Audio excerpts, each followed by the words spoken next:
जय श्री ओम नमः सिद्धेभ्यः सर्वमंगलमांगल्यं सर्वकल्याणकारकं प्रधानं सर्वधर्माणां जैनं जयतु शासनम् जैनं जयतु शासनम्। पंच परमेष्टि भगवान की, आचार्य श्री गुरुवर कुंद कुंद महाराज की, आचार्य श्री गुरुवर विद्यासागर महाराज की।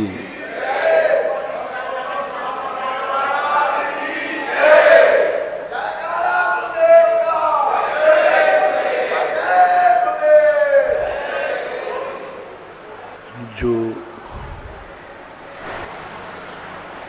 स्वयं दुखी है उसे दुनिया का कोई व्यक्ति सुखी नहीं कर सकता, और जो स्वयं सुखी है उसे दुनिया दुखी नहीं कर सकता। ऐसी एक कला जिस व्यक्ति के अंदर आ जाती है वह संसार में रहकर के भी संसार से ऊपर उठ जाता है, संसार में रहकर के भी परम आनंद को प्राप्त हो जाता है, आग के दरिया में बैठ कर के भी शीतलता का अनुभव करता है, जमीन के धरातल पर बैठता है रहता है लेकिन वो आकाश में उड़ने का आनंद लेता है, कीचड़ में पड़ा रहता है लेकिन फिर भी वो मूल्यवान होता है। कीचड़ में पड़ी हुई वस्तु निर्मूल होती है, लेकिन सोना कीचड़ में भी चला जाए तो भी उसका मूल्य कम नहीं होता। दो धातुएं ऐसी हैं जो कभी सेकंड हैंड नहीं होती, सोना और चांदी। हर वस्तु को आप लेंगे तो सब सेकंड हैंड हो जाए। पीतल आपने लिया, पुराना पीतल बेचोगे तो कितने में बिकेगा? आधे में। तांबा भी, कांसा भी, लोहा भी, सब। दो धातुएं ऐसी हैं कितने पुराना हो लेकिन रेट उसका नया ही होता है, कितना भी पुराना क्यों ना हो लेकिन रेट वो आज का लगाया जाएगा। भरी तुमने 6,000 रुपये तौले का खरीदा हो लेकिन आज उसकी मार्केट वैल्यू 70,000 ही होगी, 50,000 होगी, जो भी है। ये सोना है। जब एक पुद्गल ऐसी दशा प्राप्त करा देता है कि कहीं भी तुम रहो तुम्हारा मूल्य कम नहीं होगा, इसलिए सोना और चांदी को मूल्यवान मानते हैं क्योंकि इनका अवमूल्यन नहीं होता। तो अपन अपनी आत्मा को ऐसा सोना क्यों नहीं बना सकते? हमारा परिणाम हम खुद सोना क्यों नहीं बन सकते कि जो कितना भी कीचड़ में रहे, कितने भी गंदगी में रहे, कितनी भी परिस्थितियों में रहे, नरकों में रहे, स्वर्गों में रहे, कहीं भी रहे, लेकिन वह आत्मा के आनंद से वंचित नहीं रहेगा। ऐसी कला, इसी कला का नाम है सम्यक दर्शन। सम्यक दृष्टि का स्वरूप पंडित जी साहब दौलत राम ने कहा, कादे में हेम अमल है। जैसे कीचड़ में सोना कितना भी कीचड़ में रहे वो अपने मूल्य को नहीं छोड़ता, ऐसा ही सम्यक दृष्टि संसार के कितने भी दलदल में रहे, कितने ही कीचड़ में रहे, चारों तरफ से कितने भी विपरीत परिस्थितियां रहें, चारों तरफ कितने भी दुश्मन रहें, लेकिन वो अपने आनंद स्वरूप को कभी नहीं छोड़ता। इसलिए सम्यक दृष्टि ने घोषणा की है कि मुझे सम्यक दर्शन के साथ नरकों में वास करना श्रेष्ठ है, और सम्यक दर्शन रहित होकर मुझे नौवें ग्रेवेक का सुख भी नहीं चाहिए। मैंने क्या बात है, स्वर्ग और नरक का पूछा, तुम कहां जाना चाहते हो? दो में से एक चयन करो। सम्यक दर्शन छोड़ दोगे तो स्वर्ग मिलेगा, और सम्यक दर्शन यदि ग्रहण करोगे तो नरक मिलेगा। सम्यक दृष्टि ने कहा नरक मंजूर है, क्योंकि सम्यक दर्शन यदि है, नरकों का दुख तो होगा, लेकिन वह हमें व्यथित नहीं करेगा, संक्लेश नहीं करेगा, हमें अपने स्वरूप से बाहर नहीं जाने देगा। तुम ये मत सोचो कि हमारे संकट दूर हो जाएंगे। संकट दूर करने की कभी सोचना ही नहीं। जैनागम में हमने कहीं नहीं पढ़ा संकट दूर करने के, और खास तौर से हमने परसों कहा था, धर्मात्मा जीव को तो संकट दूर करने का कोई उपाय ही नहीं बताया। जितना बड़ा बड़ा धर्मात्मा बनता जाएगा, उतने उतने संकट और दुख के कारण मिलते जाएंगे। नहीं मिलेंगे तो मिलाएंगे। महावीर कहते हैं कि हमारा जो फॉलोवर है वो संकटों से रहित नहीं होना चाहिए।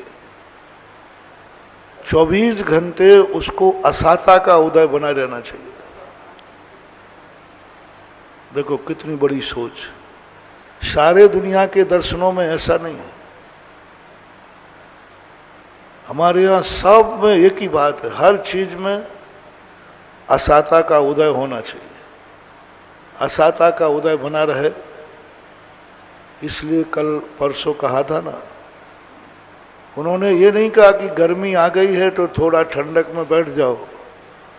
उन्होंने कहा गर्मी आ गई है, पहाड़ की शिला पे जाके बैठ जाओ। उल्टा दुनिया की माताएं गर्मी पड़ने पर ठंड का इंतजाम करती है, ठंडी पड़ने पर गर्मी का इंतजाम करती है। आप लोगों की माताएं जो होती हैं, पता चल जाए इस बार सर्दी ज़्यादा है तो वे स्वेटर बुनना चालू कर देते हैं, गरम कपड़े लाना चालू कर देते, गरम आइटम बनाना चालू कर देते, और गर्मी आ जाए तो शीत पे शीतल स्थान, एसी, कूलर आदि की व्यवस्था करते। और हमारी माँ देखो कैसी है कि जैसे ही सर्दी आएगी, और मैं जिनवाणी माँ से कहूँ, और जितना बड़ा होगा वो कहे कि हे मातेश्वरी इस बार ठंड बहुत पड़ना है, तो जिनवाणी कहती अच्छा तो नदिया किनारे ढूंढ ले। बोले इस बार गर्मी बहुत पड़ना है, तो कहेगे पहाड़ की कोई अच्छी शिला ढूंढ ले दोपहरी में। अब बोलो दोनों माताओं में कितना अंतर है, तुम्हें कौन सी माता पसंद है? तुम तो यही कहोगे महाराज हमारी माँ ठीक है, लेकिन सम्यक दृष्टि कहता है कि मुझे कितने भी कष्ट पड़े, हमें जिनवाणी माता ही ठीक है। कितना विचित्र। महावीर स्वामी ने अपने मुनि को कहीं से चैन से नहीं रहने दिया। जिन जिन कार्यों में तुम्हें दुख होता है वे सब मुनि महाराज को दे दिए। जिन जिन कार्यों में तुम्हें सुख होता है वे सब मुनि के छीन लिए, त्याग करा दिए। बोले छोड़ो, तुम्हारे लिए सुख है, बोलो तुम सुखी हो, तुम्हारे घर में माँ बाप बने रहें तब सुखी हो कि माँ बाप न रहें तब सुखी हो? जल्दी बोलते जाओ। बने रहे। महावीर ने सुन लिया आपकी बात, तो उन्होंने अपने निकटतम अंतेवासी से कहा तुम माँ बाप को छोड़ो और सुखी होके दिखाओ, क्योंकि ये माँ बाप के बिना सुखी नहीं होते हैं, और तुम मेरे मार्ग पे आना चाहते हो तो माँ बाप के बिना सुखी होके दिखाओ, और उससे ज्यादा सुखी दिखाओ जो माँ बाप के साथ रहते हैं। माँ बाप जिनके साथ रहते हैं ये बहुत दुखी हो जाएंगे, माँ बाप नहीं रहेंगे। तुम माँ बाप से संबंध छोड़ो और सुखी दिखाओ। तुम्हारे लिए मकान यदि रहने को न मिले तो दुखी हो जाओ। महावीर ने कहा देखा ये कह रहे हैं हमारे पास मकान नहीं है, बहुत दुखी हैं, तू बिना मकान के सुखी होके दिखा इनको। धन दौलत तुम्हारे पर जिनके पास नहीं है वे दुखी हैं। महावीर ने कहा तू सारे धन दौलत छोड़कर सुखी होके दिखा इनको। इनको खाने पीने के लिए नहीं है तो ये दुखी हैं, तू बिना आहार पानी के सुखी होके दिखा। जिस दिन आपको खाने नहीं मिले, पीने नहीं मिले, उस दिन तुम क्या कोसोगे? देखो हमारे कर्म फूटे हैं, कौन सा पाप किया है, आज सुबह से किसका मुंह देखा है कि आज सुबह से खाने पीने ही नहीं मिला। आपकी यही भाषा होगी ना।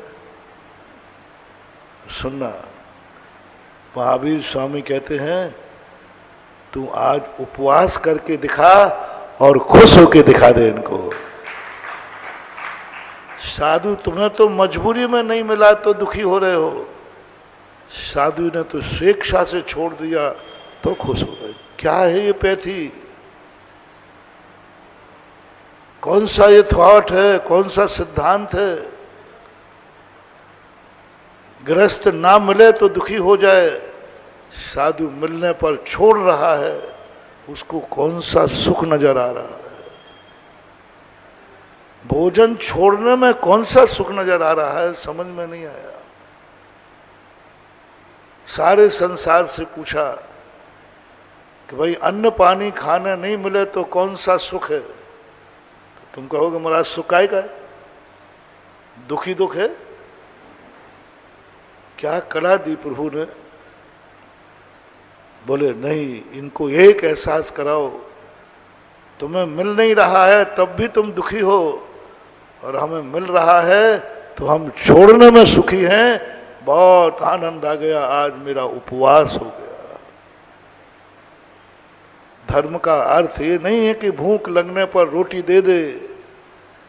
धर्म का अर्थ है भूख लगने पर भी इतना आनंद दे दे कि रोटी खाने वाले को भी आनंद नहीं आए जो उपवास में आ जाए। जैन दर्शन का जो सिद्धांत है बड़ा विचित्र है। दुख को मिटने का कोई उपाय नहीं, कोई साधन नहीं है। सहन करो, परिचय सहन करो, उपसर सहन करो। कोई दूर करने का उपाय जैन आगम में कोई उपाय नहीं। 22 परिचयों को सहन करने की बात आई, 22 परिचयों को दूर करने की बात नहीं आई। बड़े बड़े महाराजों को उपसर्ग आए, कोई दूर करने का कोई मंत्र नहीं दिया। सहन करो। परसों कहा था ना, भगवान यदि कोई मुझे मारने आए तो हम अपने आप को कैसे बचाएं? उन्होंने कहा मर जा। बचने का उपाय नहीं दिया। सारे दुनिया के दर्शनों में बचने के उपाय दिए। यदि कोई तुम्हें मारने आवे तो शस्त्र उठा लो, कोई तुम्हें मारने आए ढाल उठा लो, कोई तुम्हें मारने आए उसको कीलित कर दो, कोई मारने आए उसको भस्म कर दो, अभिशाप दे दो। परसों ही कहा था, महावीर स्वामी के शिष्य ने भी कहा कि प्रभु यदि कोई मुझे मारने आवे तो, बोले मर जाओ। महावीर स्वामी जैसा दयालु, कृपालु, अहिंसक, जो घास के ऊपर भी पैर रख दे तो चीख जाता है, घास के ऊपर पैर रख दे तो चीख जाता है, इतना दयालु, इतना कृपालु, और अपने शिष्य से क्या कह रहे हैं? कोई मारने आए तो बच जाओ, भाग जाओ। भाग जाओ नहीं, बड़ा महाराज है तो नहीं भागेगा, बहुत बड़े जो मोक्षगामी जीव हैं। भाग जाऊं मारने आए तो, नहीं भागना नहीं। तो बचूं मैं, नहीं बचना नहीं। तो उसको निपटा दूं, नहीं निपटाना नहीं। वो मारता है, मर जाओ। ये कठोर शब्द महावीर स्वामी ने किसी दुश्मन को नहीं दिया। ये शब्द दुश्मन के लिए नहीं बोला, अपने निकटतम अपने भक्त को, अपने शिष्य को, अपने श्रमण को बोला। मन में भी मारने का भाव मत करना, मर जाओ। सिगड़ी जला रहा है, जल जाओ। घानी में पेल रहा है, पिल जाओ। जो कुछ कर रहा है उसको करने दो। तुम्हें कुछ नहीं करना, सहन करना है। उन दुखों में भी आनंद लेना है। कैसी कठिन परीक्षा, कैसा कठिन सिद्धांत। तुम्हें उन सब कष्टों में, जिस कष्ट आने पर दुनिया चीख पड़ती है, उन्हीं कष्ट आने पर तुम आनंद से ध्यान में बैठे रहो। कहा था ना मैंने, मांस लौंच रही है सियालनी, आंख में आंसू नहीं है, माथे पे शिकन नहीं है, आनंद बरस रहा है। आखिर ये सब कैसे होता है? कौन सी ताकत है ऐसी जो अभाव में सद्भाव का आनंद दे रही है? दो बाल तुम्हारे खींचे जाएं, तुम चीख पड़ोगे। महावीर ने कहा अपने शिष्य से, पूरे बाल उखाड़ के दिखा दे, हंसते हुए, रोते हुए नहीं, हंसते हुए। कैसे संभव है? सामान्य जन कल्पना करो। एक रामधारी से दिनकर हुए, उन्होंने संस्कृति के 4 अध्याय करके उन्होंने कुछ ग्रंथ लिखा, साहित्य लिखा। उसमें कहा कि जैन दर्शन अवसादवादी है। अवसादवादी,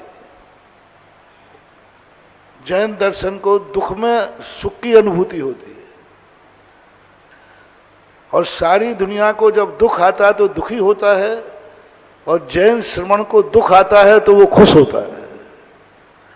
सारी दुनिया को रोटी भूख में मिटे, भोजन मिल जाए तो सुख होता है, और जैन साधु को उपवास हो जाए तो सुख होता है। साधु का आहार अच्छा हो जाए तो सुखी नहीं होता, जिस दिन आहार नहीं मिले उस दिन सुखी होता है। सारी प्रतिकूल परिस्थितियों में आनंद की लहर आना, ये महावीर का मूल सिद्धांत है। दुख हटाएंगे नहीं, दुख हटाना साधुता से नीचे आना है। सुख के साधन जुटाकर सुखी होना, ये भोगी का लक्षण है, अय्यास का लक्षण है, ऐशो आराम का लक्षण। सुख के साधन जुटा करके सुखी होना, ये साधना नहीं है, ये ऐशो आराम। ऐशो आराम, गर्मी में रह करके ठंड का स्थान ढूंढना ऐशो आराम है, साधना नहीं है। जितनी भी चीजें हैं, और सारा संसारी व्यक्ति सुख देने वाली चीजें मिल जाएं तो सुखी होता है। इसे जैनाचार्य ने कहा कि पर के आश्रित तुम्हारा सुख है, पर वस्तु तुम्हारे लिए मिल गई इसलिए तुम सुखी हो गए। रोटी मिल गई तो सुखी हो गए, पानी मिल गया तो सुखी हो गए, एसी मिल गया तो सुखी हो गए, जाते समय गाड़ी मिल गई तो सुखी हो गए, व्यापार में धन आ गया तो सुखी हो गए, परिवार वाले मिल गए तो सुखी हो गए। ये सुख तुम्हारा पराधीन है, और पराधीन सपने में सुख नहीं। तुम धोखा खाओगे, तुम धोखा खाओगे। जिस समय तुम्हें धोखा मिलेगा, आंसू पहुंचने के लिए रूमाल कम पड़ जाएंगे, क्योंकि दूसरे के अधीन जो अपने आप की सुख की कल्पना करता है, दूसरा कभी ना कभी दुख दे सकता है, और आप लोग दुखी होते हो, अपने आप से दुखी नहीं है। मैंने कहा था ना कि आपका सुख है माता पिता, वे मर जाए तो आप दुखी हो। आपका सुख है बेटा, बेटा मर जाए तो माँ बाप सुखी है, दुखी हैं। आपका सुख है पत्नी, वो मर जाए तो सुखी दुखी हो। इनका सुख है पति, वो मर जाए तो ये दुखी हैं, पराधीन है। क्या करोगे, किसको रोकोगे? महावीर ने यही बात को लेकर, जो हमने कल कहा था, अपन को लगता है कि महावीर स्वामी हमें कष्टों में डाल रहे हैं, नहीं, महावीर स्वामी हमें स्वाधीन कला सिखा रहे हैं। अपने अधीन हो जाओ। समझना, रिपीट करता हूं, पर वस्तुएं मिलने पर, जितनी भी पर वस्तुएं आपको है, कपड़े से लेकर भोजन पानी सब, इन सबके मिलने पर तुम सुखी होगे, नैमित्तिक बुद्धि। और एक दिन ऐसा आएगा, ये सारी चीजें तुमसे दूर हो जाएंगी या तुम इनसे दूर हो जाओगे। अब तुम्हें आत्मा का सुख कब प्रकट हुआ? जितने जितने दुख की सामग्री मिलती जाए, उतने उतने तुम सुखी होते जाओ। समझ लेना, तुम्हें आत्मा का सुख प्रकट हो गया, प्रकट हो गया। जितनी चीजें आपकी छूटती जाए और दुख के साधन मिलते जाएं, जितने दुख के साधन हैं, जितने दुख के साधन हैं, वे साधन जितने ज्यादा मिलेंगे, शर्त है जितने जितने दुख के साधन मिले, उतना ही तुम्हारे आत्मा में आनंद आने लग जाए। समझ लेना, तुम मोक्ष के अधिकारी हो, परमानंद में प्राप्त हो जाए। ये कठिन परीक्षा है जैन दर्शन की। दुख में सुखी हो, दुख में सुखी हो, अभाव में सद्भाव से भी ज्यादा आनंद हो जाओ। इसलिए आपको ये साधना करना है। आप कहो कि मेरा संकट दूर हो जाए, एक संकट दूर होगा दूसरा आ जाएगा। दुश्मन दूर हो जाए, एक दुश्मन जाएगा दूसरा आ जाएगा। तुम कहो हमारी किस्मत ठीक हो जाए, तो किस्मत तो बहुत बुरी है। पूज्य आचार्य महाराज ने, गुरुदेव ने लिखा, किस्मत कभी अच्छी हो ही नहीं सकती, क्योंकि इतिहास, अतीत में सबने अच्छे काम नहीं किए, बुरे ही काम किए। अतीत सबका बेकार होता है। भव भवांतरों में उठा के देखो, 70 कोड़ा कोड़ी सागर वर्ष का। इसलिए किस्मत मेरे अनुकूल हो जाए, दुनिया मेरे अनुकूल हो जाए, ये कल्पना करना छोड़ दो।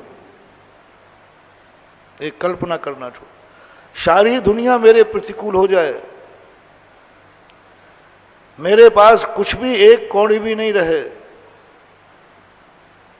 फिर भी मैं दुखी नहीं होऊंगा, मैं दुखी नहीं होऊंगा। बस एक संकल्प करना है। और जो कल मैंने कहा था, कभी भी दुखी होने का भाव, अपनी जिंदगी से कभी दुखी नहीं होना। सबसे ज्यादा बद्दुआ, कल भी मैंने कहा था, सबसे ज्यादा अभिशाप, सबसे ज्यादा व्यक्ति विनाश अपना खुद का खुद ही से करता है। सबसे ज्यादा अपने जीवन में जितने भी परेशानियां आ रही हैं, 90% परेशानियां हमारी खुद की बोई हुई हैं, खुद की बोई हुई। हमें 24 घंटे अकाल में मरने का डर लगा रहता है, ये हमारा खुद का बना हुआ बीज है, खुद का। क्योंकि कितने बार है तुम अपनी जिंदगी से दुखी हो जाते हो, अपने आप से दुखी हो, अपने आप से दुखी हो, कोसते ही रहते हो। झोपड़ी वाला है वो अपने आप से, कोई मकान है क्या? कपड़े वाला है, कोई कपड़ा है क्या? साइकिल लिए है, कोई साइकिल है क्या? रोटी हाथ में है, बाजरे की भोजन है क्या? तुम लोग अपनी जिंदगी में सोचो, कभी कभी किसी चीज मिलने पर तुमने ये कहा क्या ये कोई चीज है क्या? किसी तुमने कपड़ा दिया, तुमने कहा ये कोई कपड़ा है क्या? कभी तुमने भोजन की थाली पर ये भाव आया ये कोई भोजन है क्या? कभी चाय पीते हो ये कोई चाय है क्या? ये कोई दूध है क्या? ये कोई व्यापार है क्या? बोलो, जिंदगी में तुम्हें कभी एक आध बार ऐसा आया?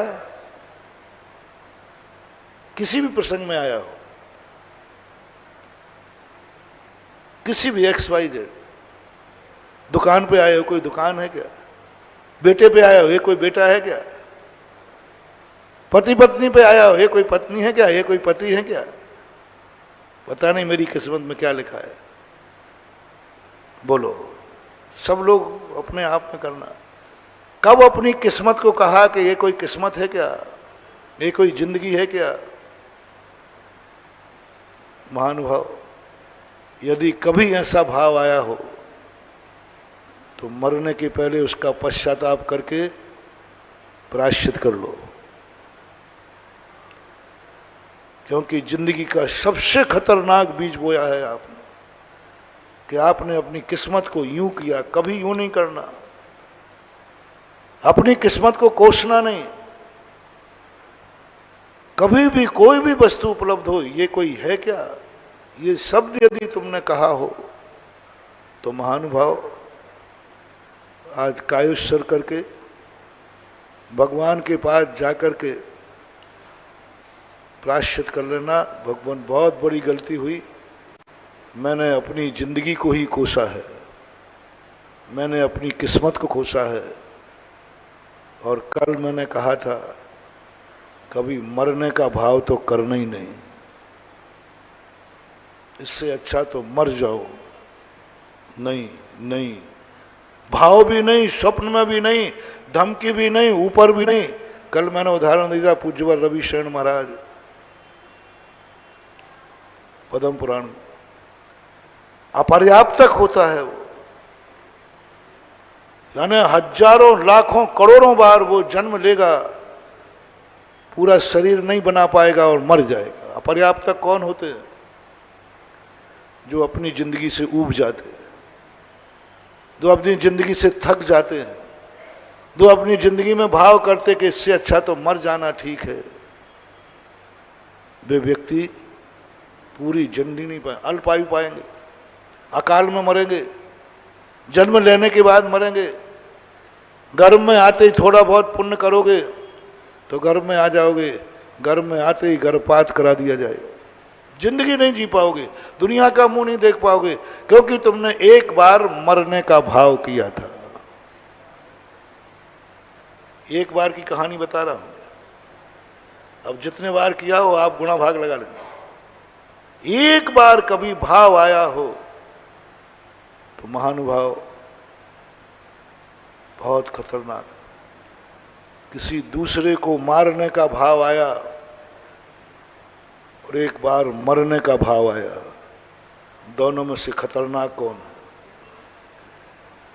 एक गुंडा है, डाकू है, आतंकवादी है, जिसे दूसरे के मारने का भाव आ रहा है,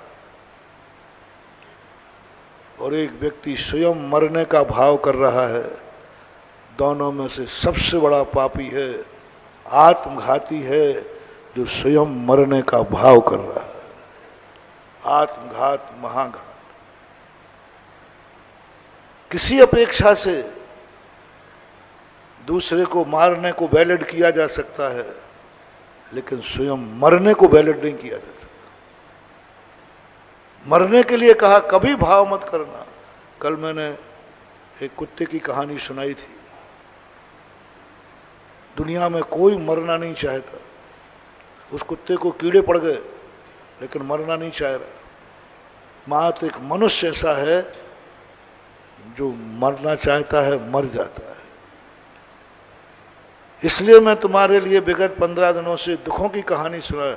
तुम हमारे पास, तुम मंदिर में, तुम पूजा के लिए नमोकार मंत्र, हर चीज में तुम्हारी एक धारणा बन गई है, हम ऐसा करेंगे तो हमारे दुख दूर हो जाएंगे, हम ऐसा करेंगे तो दुख दूर हो जाएगा। और आपके दुख दूर नहीं होते हैं तो आपको घृणा हो जाती है। महाराज से आशीर्वाद लेंगे, दुख दूर हो जाएंगे। नहीं होता है तो महाराज से घृणा हो जाती है। अभिषेक से घृणा, माला से घृणा, भक्तांबर से, सबसे घृणा से भर जाते हो। मैंने खूब करके देख लिया, कुछ नहीं होता है। खूब करके देख लिया, कुछ नहीं होता है। जितना जितना धर्म करो उतना उतना दुखी होते हैं। जितना जितना धर्म करो। ये कितने % लोगों की धारणा है? धर्मात्माओं की बोल रहा हूं। और ये नियम है कि धर्मात्मा जितना होगा बेटा परेशान होगी, पक्का है।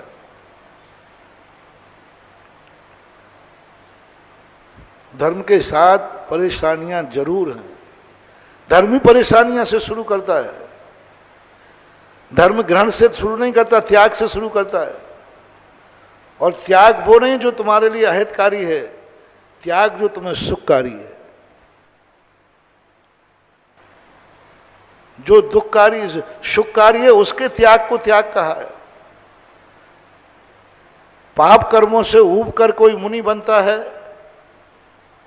उसके लिए नहीं कहा। पुण्य कर्म से ऊब करके कोई मुनि बने। एक गरीब व्यक्ति मंदिर आ रहा है, रात भर सिर दर्द हुआ है, मंदिर आ रहा है, कोई धर्मात्मा का लक्षण नहीं है। लेकिन एक पुण्यात्मा भरत चक्रवर्ती, भरतेश वैभव, रत्नाकर कवि, भरत चक्रवर्ती मंदिर गया, जा रहा था, देवता देखने आ गए। सारा नगर खड़ा था, लाइन लगा के नगर खड़ा था। चक्रवर्ती मंदिर जाता था तो हजारों लोग उसके दर्शन करने खड़े होते थे। लेकिन एक बहुत दुखी आदमी, दरिद्र आदमी मंदिर जा रहा था, उसी की तरफ कोई देख भी नहीं रहा था। एक देवी ने अपने देव से कहा कि किसको देख रहे हो? बोले देखो चक्रवर्ती मंदिर जा रहा है। बोले पीछे एक वो व्यक्ति भी तो जा रहा है, उसको क्यों देखा? बोले कोई जरूर नहीं कि वो धर्मात्मा हो, क्योंकि वो आफत का मारा है, वो संकट का मारा है। जब व्यक्ति संकट में आता है, ये तो भगवान को ही जात भगवान कह रहा है, संकट में तो लोग गधे को भी बाप कह देते हैं। कौन सी बड़ी बात है? कौन सी बड़ी बात है? ये संकट में जा रहा है, दुखी मन से जा रहा है, दुख से ऊब करके जा रहा है, दुख से घबरा करके जाग रहा है, बहुत परेशान हो गया दुखों से, इसलिए मंदिर जा रहा है, इसलिए माला फेर रहा है, इसलिए भक्तांबर कर रहा है। ये धर्मात्मा की निशानी नियामक नहीं हो सकती, क्योंकि तुम्हारी मजबूरी है। और जो व्यक्ति पुण्य को छोड़ करके मोक्ष मार्ग की तरफ जा रहा है, वो धर्मात्मा की गारंटी है। पुण्य से ऊब करके, पुण्य से ऊब गया, पुण्य से ऊब गया। बोलो आप लोग पुण्य से कब ऊबे हो? कभी? मेरे पास बहुत सारे लोग आते हैं, बहुत सारे लोग। महाराज मेरा व्यापार नहीं चल रहा है, मेरी नौकरी नहीं लग रही है, महाराज मेरा धंधा ही नहीं चल रहा है, आते। लेकिन पूरे भारत में घूम रहा हूं, आज तक एक व्यक्ति नहीं आया जो ये कहे महाराज जी हम बहुत परेशान हैं, हमारा व्यापार बहुत चल रहा है, बहुत चल रहा। मतलब क्या, बहुत मार्मिक बात है महानुभाव, समझना। जब मैंने शास्त्र में पढ़ा कि पंचम काल में सम्यक दृष्टि गिने चुने रहेंगे, एक स्थान पर लिखा 2 3 अधिकतम 4, इससे ज्यादा हो ही नहीं सकता। चलो इसका अर्थ ले लो बहुत कम। तो मैंने सोचा कि ये तो बात ठीक नहीं है, बहुत कम क्यों? हमें तो मंदिर भरे हुए दिखते हैं, हमें तो ना जाने कितने लोगों में मालाएं दिखती हैं, हमें तो ना जाने कितने लोग आहार देते दिखते हैं, हमें तो ना जाने कितने साधु व्रत लेते दिखते हैं, कितने लोग हैं जो व्रत लिए हैं। क्या ये सब मिथ्या दृष्टि है? समझ में नहीं आई।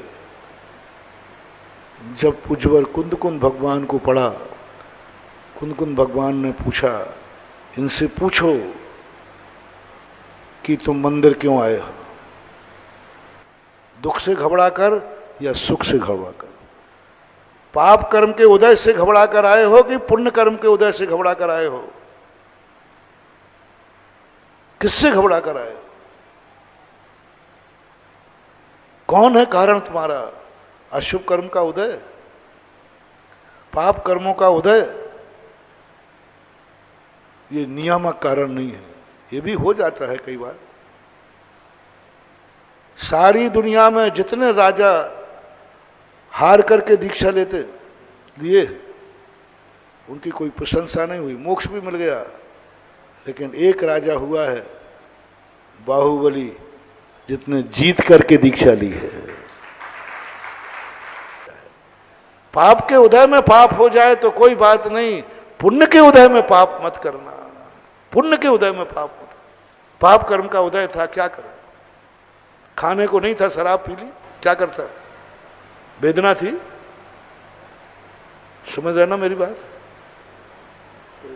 शराब का समर्थन नहीं कर रहा हूं, नहीं तो तुम गड़बड़ करो। बेचारा भूखा था, तड़प रहा था, क्या करे? नींद की गोली खा ली, शराब पी ली, भूल गया बेचारा। मजदूरों से जब मैं पूछता हूं, भैया आप लोग शराब क्यों पीते हो? आपका पैसा तो पसीने का है, 1 नंबर का है, आपके बच्चों को पढ़ाने को पैसा नहीं है और आप शराब पीते हो। बोले महाराज जी आपको मालूम नहीं है, जब शाम को हम लोग मजदूरी करके लौटते हैं, शरीर चूर हो जाता है, थक जाता है, पूरे हाथ पैर दुखते हैं फोड़ों जैसे। गर्मी में सर्दी में इतनी मेहनत करके आया हूं। मजदूरों से मैंने कहा इतनी तकलीफ होती है, वेदना होती है, अब क्या करें बताए महाराज, क्या करें? और सवेरे फिर मजदूरी पे, और तकलीफ इतनी है कि रात में नींद आना नहीं, इसलिए पौआ पी लेता हूं महाराज, शांति से सो जाता हूं, सवेरे उठ जाता। अब बताओ मैं क्या जवाब दूं इनको? क्या जवाब दूं? समझाया, लेकिन उसकी वेदना पाप कर्म का उदय है, उसके पाप कर्म का उदय है। पाप कर्म के उदय से वो पाप कर रहा है, क्योंकि शरीर टूट रहा है, क्या करे? भूखा है, क्या पिए? पी लिया, क्या कर? इसलिए मैं उन पापियों को उपदेश नहीं दे रहा हूं जो पाप कर्म के उदय में पाप करते हैं। मैं उनको उपदेश दे रहा हूं जिन्होंने 1 गिलास भी पानी नहीं उठाया कि वो थक गए हैं, कोई मेहनत नहीं की है कि थक गए हैं। सबको नौकर चाकर लगे, सब कुछ लगे हैं। अब भाई साहब आपने क्यों पी ली?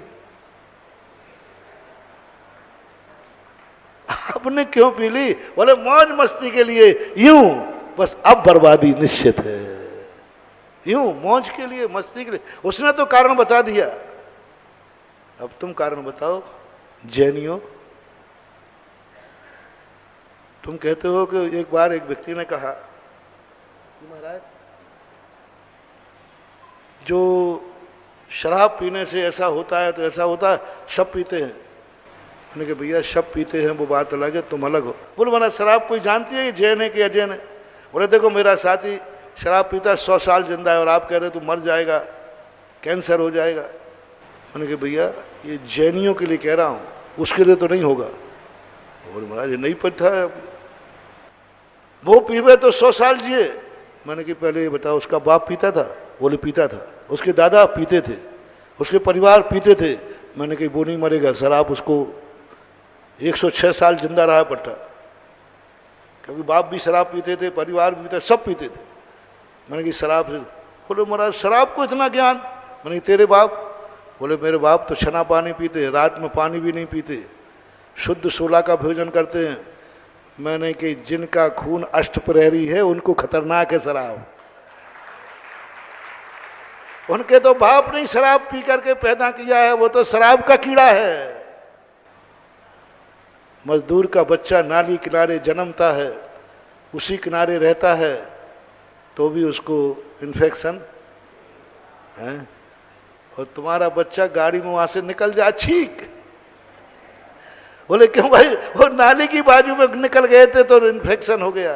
तुम जैनी हो रे, तुम सोला के हो, तुम छने पानी के हो, तुम पुण्यात्मा हो, तुम पुण्य हो। वो तो पाप का उदय है कि ऐसे घर में पैदा हुआ है, शराबी बाप के घर में पैदा हुआ है, मजदूर घर में पैदा हुआ है। तुम पुण्यात्मा हो, आर्य खंड में पैदा हुए। वो तो परदेशी है कि मलेच्छ खंड में पैदा हुआ है। वो तो पाप कर्म का उदय है कि उसको मलेच्छ खंड में पैदा हुआ। और उसने यदि शराब पी ली तो कोई बड़ी बात नहीं। तुम तो आर्य खंड में पैदा हुए हो, जैन कुल में पैदा हुए हो, तुम्हारा कुल पवित्र है। तुम्हारे कुल में तो लोगों ने मुनि दीक्षाएं ली हैं, तुम्हारे कुल में तो तीर्थंकर हुए हैं, तुम्हारे कुल में तो बड़े बड़े महान आत्माएं ली है। तुम पुण्यवान हो, पुण्य के उदय में पाप नहीं। पुण्य के उदय में पाप नहीं। पुण्य के उदय है, पुण्य के उदय से शराब नहीं। तुम जो शराब पी रहे हो क्यों? क्योंकि पैसा है, बस यही खतरनाक है, यही खतरनाक है। इसलिए पुण्य के उदय से जब तुम अपने परिणामों में ये बात आ जाए कि नहीं, पुण्य के उदय से कहीं पाप करने का भाव तो नहीं आ रहा, 1 लाख रुपया लेने पर अय्याशी करने का भाव तो नहीं आ रहा है, बस जाओ और ये भाव कर लेना कहीं पुण्य हमें धर्म कार्य से तो नहीं रोक रहा है। इतना व्यापार कि मंदिर ही नहीं जा पा रहा हूं। सावधान, अभी तक कोई नहीं आया, शायद आ जाए। महाराज जी हमने कौन सी गलती कर दी कि मंदिर नहीं आ पा रहा हूं? बोले क्यों? बोले मुझे इतना धंधा चल रहा है, इतना धंधा चल रहा है, समय ही नहीं मिलता। जरूर कोई गलती हुई है। धर्म से दूर करने की ये कूटनीति कर्मों की साजिश है, साजिश, बहुत बड़ी साजिश है। इसलिए पुण्यवान जीवों से मेरा कहना है, ये साजिश सफल ना हो जाए, ये धंधा इतना ना चल जाए कि तुम्हें धर्म से दूर कर दे, मंदिर से दूर कर दे, और करने लग जाए तो तुरंत चेत जाना और कह देना पुण्य को, हे पुण्य मैं सम्यक दृष्टि हूं, तू 3 खंड का क्या 6 खंड का राजा बना दे तो भी मेरा पुण्य मुझे मंदिर जाने से नहीं रोक सकता। कितने धंधा चला दे, कितने रिश्तेदार बुला ले। तुम्हारा तो आ रहे हो मंदिर, रिश्तेदार आ गया, ब्याई जी साहब, लो साहब मंदिर छूट गया। वो ब्याई जी नहीं है, पूर्वा का बैरी है, जो उसी टाइम पे आया जिस समय तुम लो यो लो, टिप्स लेते जाओ। तुम मंदिर जा रहे हो और रिश्तेदार आ गया और उस कारण तुम मंदिर क्यों नहीं गए, राजी बुरा मान जाएगा। यदि तुम मंदिर चले गए उसके आने पर यदि वो बुरा मान जाए, निश्चित समझना ये तुम्हारा रिश्तेदार नहीं है, पूर्व भाव का बैरी है जो बुरा मान रहा है। और मीत होगा तो क्या कहेगा, देखो भाई मेरी बात तो मैं मंदिर के टाइम पे तुम्हारे आता नहीं, क्योंकि मुझे मालूम था मेरे आते ही तुम मंदिर नहीं जाओगे। मैं पहुंच जाऊंगा तो तुम प्रवचन सुनने नहीं जाओगे, क्योंकि तुम मुझे बहुत चाहते हो, इसलिए मैं उस टाइम पे नहीं आया। और अब मैं आ ही गया हूं तो ध्यान रखना, आप मंदिर जाना बंद नहीं करोगे। आप मंदिर जाना बंद नहीं करोगे, आप प्रवचन सुनना बंद नहीं करोगे। हम बैठे, हमें कोई बुरा नहीं है, आप मंदिर जाइए, हमें कोई बुरा नहीं लगेगा। और 2 मिनट रुको, मैं खुद साथ चलता हूं तो समझ लेना ये जन्म जन्म का तुम्हारा कुटुंबी है, हितैषी। चाहे धन हो, चाहे पुण्य हो, चाहे परिवार हो, चाहे रिश्तेदार हो, जो तुम्हारे धर्म में बाधक बन रहा हो, चाहे द्वेष से हो चाहे राग से, चाहे तुम्हें द्वेष से हो चाहे राग से हो, वो तुम्हें रोक रहा है, तो समझ लेना कि ये पापानुबंधी पुण्य है। अब पुण्यानुबंधी पुण्य के बात में लेकर के आपका समय हो रहा है। अपना मूल प्रसंग अभी पड़ा रहने दो कि किससे ऊब करके तुम्हें धर्म करना है, पुण्य से ऊब करके। कुंद कुंद भगवान की देन है ये, कुंद कुंद भगवान की पूजवर की देन है ये, कि तुम पुण्य से उबो, वैभव से उबो, सुख के साधनों से उबो, और इनसे ऊब करके तुम इनके अभाव में उनसे भी ज्यादा सुखी रहो। प्रवचन का प्रारंभ अपना यहीं से हुआ था। रोटी खाकर के सुखी नहीं रहना है, रोटी खाकर सुखी नहीं रहना है, उपवास करके सुखी रहना है। ठंड के दिनों में रजाई ओढ़ करके सुखी नहीं रहना है, नदिया किनारे बैठ करके सुखी रहना है। गर्मी के दिनों में कूलर में बैठकर सुखी नहीं रहना है, पहाड़ के ऊपर बैठकर सुखी रहना है। सुखी रहना है, सब कुछ पाकर के सुखी नहीं रहना है, सबके अभाव में तुम्हें सुखी रहना है। इसका नाम है साधना और इसका नाम है परिचय। आज थोड़ा सा 5 मिनट पहले इसलिए खत्म कर रहा हूं, हाँ, बहुत बड़ा कार्य।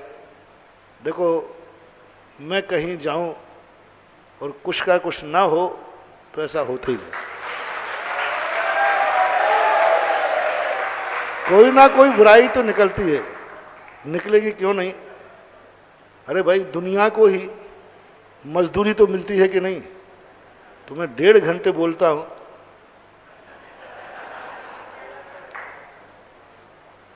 कल 10:30 बजे पानी पिया था भैया और जिज्ञासा अलग कराते हो तो इसका कोई फल ही नहीं निकलेगा। हम बेफालतू गला सुखा रहे क्या, हम व्यर्थ में तुम्हारे लिए इतनी सारी बातें बोल रहे क्या।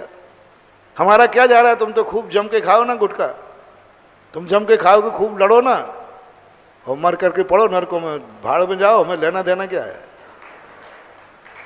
लेकिन नहीं, साधुता का लक्षण है कि यदि उसे सतमार्ग मिला है तो वो दूसरे को सतमार्ग पर चलने की प्रेरणा जरूर देता है। एक ऐसा केस मैं तो सदा कहता हूं महानुभाव, पहला निर्णय जैनी वो है, जैनी व्यक्ति यदि लड़ने की मना नहीं करूंगा, जैनी लड़ता नहीं है सो बात नहीं है, जैनी लड़ता नहीं है, भरत बाहुबली भी लड़े, लड़ने की मैं बिल्कुल नहीं कहूंगा कि जैनी को नहीं लड़ना चाहिए, वो तो होगा, 4 बर्तन रहेंगे तो बजेंगे। बस ऐसी लड़ाई मत पढ़ो कि तुम लड़ते लड़ते अदालत में पहुंच जाओ। घर का मुखिया बनाओ, कितनी लड़ाई हो जाए, जैनी के घर का मुखिया ही मजिस्ट्रेट है और वही सजा देने का अधिकारी है। वो है जैनी। लड़ते हैं, लड़ेंगे, लेकिन उसका मजिस्ट्रेट कौन है? घर का जो मुखिया है। दोनों जाकर के उसके सामने कहते हैं साहब इसने मेरे साथ ऐसा किया, इसने मेरे साथ ऐसा किया। पर जो मजिस्ट्रेट सजा देवे उसका नाम है जैन घर। पड़ोसी को नहीं, रिश्तेदार को नहीं, किसी को पता नहीं चलना चाहिए और निपटारा हो जाना चाहिए। थोड़ा महाराज जी मुखिया यदि बीच में फंस गया हो तो फिर अपने रिश्तेदारों को, जो रिश्तेदार में मान्य हो उसके पास जाकर के निपटारा कर लो। और यदि ज्यादा ही डेंजर हो, शास्त्रों की भाषा नहीं है, पंचम काल में बीच में हुआ था, यदि तुम्हारे नगर में गुरु महाराज आए हैं तो, हालांकि वो पढ़ेंगे नहीं लेकिन शुभोपयोगी है ना, यदि गुरु महाराज आए हैं तो दोनों अपना निर्णय बात सुना दो और जो सजा वो दे उसे सिरोधार्य करो, अदालत में मत जाओ। इससे ज्यादा तुम्हारे नहीं। हमारे जैनियों ने अंग्रेजों से अधिकार मांगा था। जब अंग्रेजों के सामने आई, अदालतें बनी, तो जैनियों ने कहा साहब हम जैनी लोग अदालत में नहीं जाएंगे। आपने कहा कोई किसी झगड़ा हो जाए, भाई बंधु में झगड़ा हो जाए, सास बहू झगड़ा हो जाए, तो कानून बनाया उन्होंने। तो जैनियों ने खड़े होकर कहा साहब हम झगड़ते तो हैं लेकिन हमारे मर्यादा है, हम अदालत नहीं जाएंगे। तो हम क्या करें, अदालत नहीं जाओगे? तो बोले हमारे यहाँ भट्टारक लोग हैं, इनको अधिकार दिया जाए सजा देने का, इनको अधिकार दिया जाए केस सुनने का, और ये हमारे इनके दरवाजे हम चले जाएंगे। क्या बड़ी बात कही। अंग्रेज लोगों से हम अदालत नहीं आएंगे आपकी, हम मजिस्ट्रेट के सामने हमारे परिवार दो भाई लड़कर खड़े नहीं होंगे एक दूसरे के कटघरे में। तो पूछा फिर कहाँ होगा तुम्हारा न्याय? तो अंग्रेज ने कहा तुम लड़ रही मत। नहीं वो तो लड़ेंगे तो सही। अंग्रेज ने कहा कि भाई लड़ोगे नहीं, लड़ना मत, तो नहीं बोले लड़ेंगे तो सही, लेकिन अदालत नहीं जाएंगे निपटारे के लिए। अंग्रेजों को पार्लियामेंट ब्रिटिश के अंदर इस पर मीटिंग हुई, चर्चा हुई, वहां से निर्णय पास हुआ कि जैनियों के भट्टारकों को अदालत लगाने का हुक्म दिया जाए। सांगानेर की गद्दी पर देवेंद्र कीर्ति, नरेंद्र कीर्ति मजिस्ट्रेट थे जैनियों के। जबलपुर के साथ पनागर है, पनागर में अदालत बनी थी भट्टारक की। हम लोग 84-86 में वहां गए, पूरी अदालत यहाँ भट्टारक बैठते थे और जैनियों की फरियादें सुनते थे, और वो जो सजा देते थे कानून को भी मान्य थी। सांगानेर की गद्दी पर नरेंद्र कीर्ति, देवेंद्र कीर्ति भट्टारक बैठते थे, अदालत होती थी। कितनी अच्छी बात थी। अपनी बात अपने गुरु तक, बस गुरु से बाहर नहीं। पहला घर में, दूसरा रिश्तेदार में, तीसरा अधिकतम गुरु में, और अब अधिकतम हो तो मैं तो कहता हूं जैन पंचायत हो। मैंने जबलपुर के अंदर सारे वकीलों को बैठा के कहा था, मेरी भावना थी कोई जैन केस अदालत नहीं जाएगा, प्रत्येक जैन वकील 1 घंटे मंदिर में बैठ के अदालत लगाएगा। और उनमें जो सीनियर था उसको मैंने मजिस्ट्रेट बनाया, वकीलों को बनाया, दोनों पक्ष के। केस आएगा मंदिर में 1 घंटे दो, बस ज्यादा नहीं, एक केस दो, क्योंकि अपने केस भी कितने होंगे, निपटारा करो।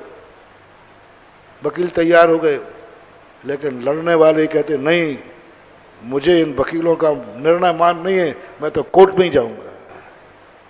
अब इससे ज्यादा मैं क्या करूं।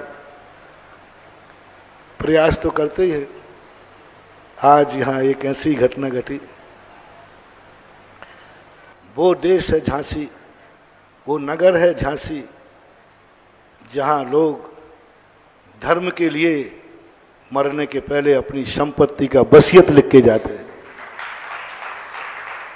एक नन्नूमल जी और एक मूलचंद जी, 2 शेठ हुए हैं यहाँ के, गजब का दान उनका। उन्होंने अपनी संपत्ति, बरुआ सागर में बर्नी जी, गणेश प्रसाद बर्नी ने संस्कृत कॉलेज खोला, वहां का इतिहास पढ़ा। बरुआ सागर छोटी सी समाज थी पहले, और समाज थी लेकिन रुचि नहीं थी। क्योंकि उनका नाम ही डाकू ने रखा था, बरुआ सागर। सागर नाम का डाकू था, बरुआ नाम का नाला था, तो बरुआ सागर हो गया। महारानी लक्ष्मीबाई ने उससे कहा, हे डाकू, तू डांका डालना छोड़ दे, मैं तेरे नाम से गांव बसा दूंगा। तो बरुआ सागर बस गया, महारानी लक्ष्मीबाई ने बसाया। तो महारानी जी ने बहुत प्रयास किया, लेकिन वहाँ के लोगों ने, मैं नहीं उठा सकता। 200 रुपये का खर्च था संस्कृत विद्यालय का, और 200 रुपये का लेकर के 25 रुपया इकट्ठा हुआ चंदा। अब 175 कहाँ से लाएं? तो एक राम स्वरूप जी सेठ थे, उन्होंने कहा, वर्णी जी विद्यालय तो खोलो, जितना घाटा होगा सारा पूरा मैं जिंदगी भर करूंगा। फिर बात आई कि आपके मरने के बाद क्या होगा? झांसी ने, इसे कहते हैं बड़ा आदमी। बड़ा आदमी क्या कहलाता है? जो छोटे के पैर डगमगा जाए तो बड़ा आदमी उसे गोदी में उठा लेता है। झांसी के 2 सेठ मूलचंद जी, नन्नूमल जी ने कहा, वर्णी जी चिंता मत करो, हमारी संपत्ति जो मकान जायदाद है वो मैं बरुआ सागर विद्यालय के नाम करता हूं। और दुकानें बना दी, दुकानें 10-10, 15-15 दुकानें बनाई। आज एक एक दुकान करोड़ों रुपए की है। उस समय जो उस दुकान से जो पैसा आएगा ब्याज का, उससे बरुआ सागर का संस्कृत विद्यालय चलेगा। बोलो, रहते झांसी के हैं बरुआ सागर, आज तो झांसी में रहने वाले झांसी की संस्थाओं को नहीं संभाल पा रहे हैं। झांसी में रहने वाले झांसी की संस्थाएं नहीं संभल रही हैं, यही लुट रही है, यही जा रही है। 50-50 साल में हम सरकार के द्वारा दी हुई जमीन पर कुछ अच्छे कार्य नहीं कर पाए। और झांसी का इतिहास वो है कि झांसी का तो छोड़ो, आसपास के गांवों को भी पैरों पर खड़ा कर दे। समय आपका हुआ है। महावीर भक्त।